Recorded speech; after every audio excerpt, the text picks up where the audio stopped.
Türkmenistana Ýewropa Birleşiginiň koronavirus pandemiýasyna garşy göreşen döwletlere niýetlenen maliýe himaýaty berilmez. Türkmen resmiýetleri COVID-19 sebäpli şu ýyl daşary ýurtda okuwa we haç ziýaratyna raýatlaryň göwerilmejekdigini duýdurýarlar. Dünýäde virusyň ýaýramagynyň öňüni almak maksady bilen sosial aýrlyk boýunça geçirilen çäherleriň we wagtlaryň arasynda türkmen futbolçulary ýurdun futbol çempionatynyň başladylmagyny gowy garşylaýandyklaryny aýdarlar. Seýlede Türkiýede 14 Türkmenistanlynyň ýzyna dolanyp bilmeýän pursady pensiýende günü Istanbula türkmen howa ýollarynyň ýük uçary gondy, emma onuň gelmeginiň sebäpleri aýdyn däl. Türkmenistanda entegem resmi derejede virusy ýolagan ýeki ýagdaý hasaba alynmady. Ýewropa topary himayaty. Ýewropa Birleşigi hyzmatdaş döwletleriniň koronavirus pandemiýasyna garşy alyp barýan tagallalaryna ýardam etmek maksady bilen 8 aprelde 20 milliard euroluk Ýewropa topary atly maliýe himayet paketini başlatdy. Himayetin çäklerinde Merkezi Aziýa sebitindäki Kyrgyzstana 36 million euro, Täjikistana 48 million euro we Özbekistana 36 million euro maliýe himayet beriler. Türkmenistanyň we Gazagystanyň ortadan ýokary girdejili ýurtlar hökmünde kesitlenendigi we olaryň kömegi mätäç döwletleriň hataryna girmeýändigi sebäpli bu ýurtlara Ýewropa topary paketiniň çäklerinde himayet göz öňünde tutulmady diýip Türkmen hökümetine ýakynlygy bilen tanalýan Orient internet nesiri maglumat berdi. Bu ağırlıkda Birleşen Ştatlar bütün dünya sağlık kuramasyna tölük etmegine wagtlaýyn toktadan bolsa-da, ol dünýäde koronavirusa garşy görülen tagallalaryň çäginde ýurtlara himayet bermegini dowam etdirýär. Şu aýyň başynda Amerikanyň Türkmenistana COVID-19-dan gorunmak üçin medisina kömegi görnüşinde 920 miňden gowrak dollary çykarandygy habar berilipdi. Daşary ýurt okuwlary we haç ziýaraty. Bu ağırlıkda Türkmen resmiýetleri şu ýyl okuw we haç ziýaraty üçin raýatlaryň ýurdun daşyna çykarylmajakdygyny duýdurýarlar.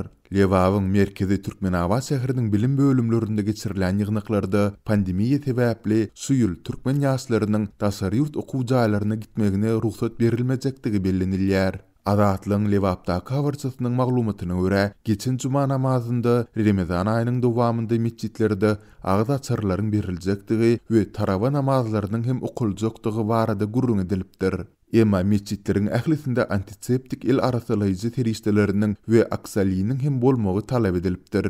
Türkmenistan sagdynyň ýurdy diýýärler. Dünya boýunça koronavirusyň ýaýramagyny öňüne almakda sosial aýrlygyň möhümdigi baradaky edilen wagtlaryň arasynda türkmen futbolçulary ýurdun futbol çempionatynyň şu hepde soňy täzeden başladylmagyny saatlikli habar hökmünde garşyladylar. Ýatlasak geçen ay Türkmenistanyň futbol federasiýasy ýokary liga futbol klublarynyň arasyndaky futbol boýunça Türkmenistanyň çempionatynyň wagtlaýynça soňy süýşürlendigini eglan edipdi. Federasiýa munyň sebäbini düşündirmese-de, şol pursat türkmen hökümetine ýakyn türkmen portal nesiri Türkmenistan koronavirusyň girmeginiň öňüni almak boýunça çäherler güýçlendirýär. Atly makalasynda bu ädimiň bütün dünýä saglyk guramasynyň rekomendasiýalary esasynda edilendigini belläpdi. Emma soňy bilen federasiýa çempionatyň 19 aprelden dowam ettiriljekdigini aýtdy. Dünýäniň ençeme döwletinde köpçülikleýin şol sany sport çäherleriniň ýatyrlan pursady türkmen futbolçulary çempionatyň täzeden başladylmagyny uly üstünlük hökmünde häsiýetlendirdiler. Türkmenistanyň bankomatlarynda naqd ýetmezçiliginiň ýitileşmegi bilen Ahal vilayatynyň Tejen şäheriniň käbir ýaşaýjylary öz kartlaryna pulu naqdlaşdyrmagyň täze usulyny oýlap tapdylar. Ýöne munyň üçin olar öz zähmet haklarynyň 10%-ni bermeli bolýarlar. Mary şäherinde adamlar pul geler diýen umyt bilen ertirden akşama çenli boş bankomatlaryň öňünde garaşýarlar. Bu barada Azatlyk radiosynyň Ahaldaky habarçysy we Bayramaldaky çeşmesi habar berýär. Käbir adamlar pulsuzlukdan haly ýadap, hususy dukanlara baryp kartlaryna puly naqdlaşdyryp bermegi soraýarlar. Ýöne dukan eýeleri munyň üçin naqdlaşdyrylan puluň 10%-ni alyp galýarlar. Ýagny olar 200 manat berseler onuň üstünden 20 manat alyp galýarlar. Adamlar öz aýlyklaryny almak üçin pul tölemeli bolýandyklaryny aýdyp näýile bolýarlar diýip gizlilik şertinde söhbetdeş olan habarçy 17 aprelde gurrun berdi. Habarçy ilatyň bu usuly saýlap almagyna bankomatlarda naqd puluň tapdyrmazlygynyň we suwda nokotlarynaky terminallaryň işlemezliginiň sebäp bolýandygyny hem sözüniň üstüne goşdy. Pensionerler pensiya haklarını aýyň ilkinji 5 gününe çenli büdjet işgärleri dähmet haklarını aýyň 10-u töweregi aldylar. Muňa garamazdan tejenleriň bir bölegi öz aýlyk we pensiya haklarını almak üçin şu güne çenli gatnap ýörler. Geçen ay aýlyk haklaryny nagtlaşdyryp bilmän galanlar hem bar. Şu gün öýlen bolsa tejeniň bir bankynaky ýeketäk işläp duran bankomatda da pul oturdy diýip habarçy belledi. Aýdylmagyna görä şondan soň bankomatyň öňünde nowata duran adamlar nägile bolandan soň olaryň arasyndan 5-6 sany aýal arz etmek üçin bankyň başlygynyň ýanyna gidýär. Aýallar bankyň başlygynyň sekretarynyň ýanyna baryp başlygy görmek isleýändiklerini aýtdylar. Ýöne olara başlygyň näme diýendigi, wakanyň nähil tamamlanandygy barada häzirlikçe maglumat ýok diýip habarçy belledi. Adatlyk radiosunda bu wakanyň haýsy bankyň tejennäki şahamçasynda bolandygy barada dolu maglumat bolsa-da howpsuzlyk aladalar sebäpli onu köpçülige mälim etmekden saklanýar. Adatlyň Bayramaldaky çeşmesi hem velaýatyň tas ähli bankomatynda nagt tapdyrmaýandygyna, adamlaryň pulun gözleginde etraplardan Mary şäherine gidýändigini ýöne olaryň bu ýerde hem tamalarynyň puju çykýandygyny aýdýar. Hiç ýerde nagt tapyp bolmaýar, bankomatlaryň ählisi boş. Etraplardaky tanışlarym pulun gözleginde ilki Bayramal şäherine gelendiklerini aýtdylar. Ýöne bu ýerdäki bankomatlaryň hiç birinde de pul ýok. Soňra olar Mary şäherine gitdiler. Ýöne gynandyrjy ýeri Mary şäherindäki bankomatlarda da pul ýok. Adamlar öýländen soň pul ýeler diýen umyt bilen boş bankomatlaryň öňünde garaşýarlar diýip gizlilik şertine söketdeş olan çeşmämiz 17 aprelde gurrun berdi.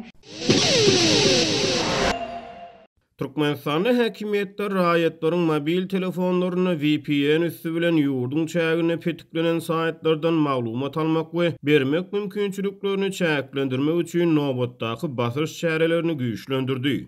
Azatlyk radiosynyň Aşgabatdaky habarçysy soňky 2-3 gün bäri paýtagtyň bazarlaryny häkimetleriň ykjam telefonlary puluny VPN gurnamak hyzmatyny hödürleýän telefon ustahanalarına we dukanlara reýd geçirýändigini habar berýär. Onuň maglumatlaryna görä şu wagt içinde şeýle çäreler Aşgabatyň bir Lomoy Fewda bazaryna, Gülistan hemde Teke bazaryna ýerleşýän telefon ustahanalarına we hyzmat ediş nokatlaryna geçirildi. Başy ýöneköy meçe ulen başlanýar. Dukana varıp ödükçam telefonlaryny VPN gurnatmagy haýyş edýärler diýip habarçy aýtdy. Onuň sözlerine görä soňra kanun goraýjy edaralaryň işgärleri şahadatnamalaryny görkezip VPN gurnaýan adamy saklaýarlar, dukany möhürleýärler. Şu wagt içinde anyklanan adamlaryň ählisine 5 günden 15 güne çenli administrativ tutsawlyk berdiler diýip habarçymyz aýtdy. Ol şeýle tutsawlyk üçin adatça bir kanun telekeçilik boýunça aýyplama bildirilýändigini sözüne goşdy. Türkmen häkimetleriniň VPN ustalaryna garşy bat beren täze göreşi ýurtda petiklenen saýtlaryň sanynyň giňeldilen wagtyna gabat gelýär.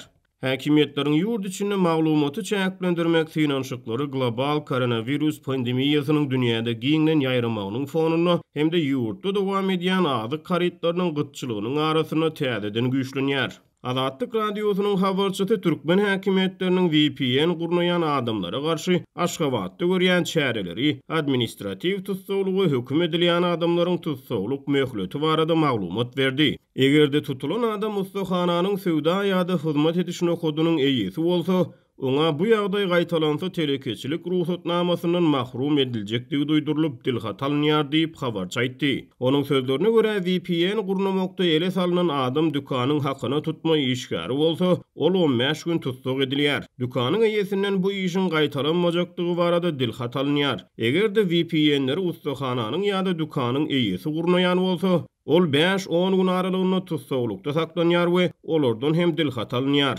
Bu iş üçin jinayet işini hem gozgat bilýärler diýip habarçymyz aýtdy. Galy berse-de häkimetler saklanan adamlardan smartfonu VPN gurnamak isleýän müşterileri barada maglumat bermegi, olaryň telefon belgilerini mälim etmegi talap edip olara hyzmatdaşlyk hödürleýär.